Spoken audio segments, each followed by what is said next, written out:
Today, March 31st, is Trans Visibility Day, a day where we commemorate the trans community, recognize what they're going through, and also recognize the contributions that they've made to society. The past year has not been easy for the trans community. There have been multiple legislative attempts to dehumanize them, to deny them things like gender-affirming care, their rights to their own personal identity, and their right to privacy, something that affects all Americans nationwide. For example, in Kansas, a recently passed law denied the validity of driver's licenses for all trans individuals in the state. In Tennessee, there is currently a bill being deliberated upon that would create a database of all trans individuals, which is a severe breach of privacy.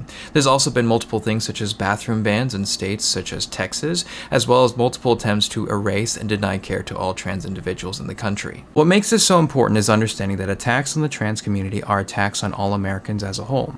When laws are passed that infringe upon the privacy rights of trans individuals, it enables the infringement upon privacy and medical privacy rights of all Americans. Denying gender-affirming care for all minors also affects non-trans cisgendered individuals, young ladies dealing with precocious puberty, or young men dealing with gynecomastia, for instance.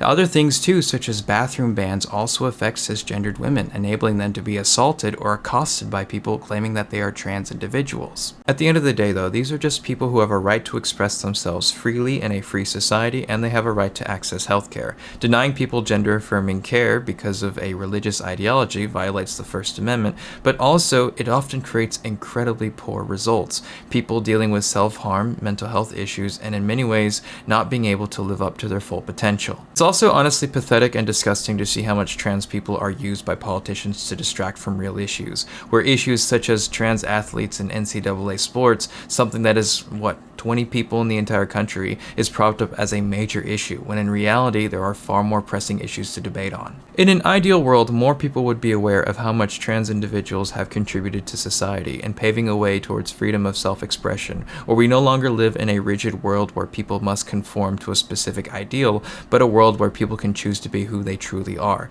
and live out to their full potential, something that we often take for granted, myself included. Even today, however, while I risk very little expressing myself to the fullest, that same freedom is not being afforded to trans individuals. Trans individuals are still being subjected to harassment, hate crimes, attacks, stalking, abuse, and much more. Trans individuals are being killed in hate crimes, and many of them are still being cut off by their families.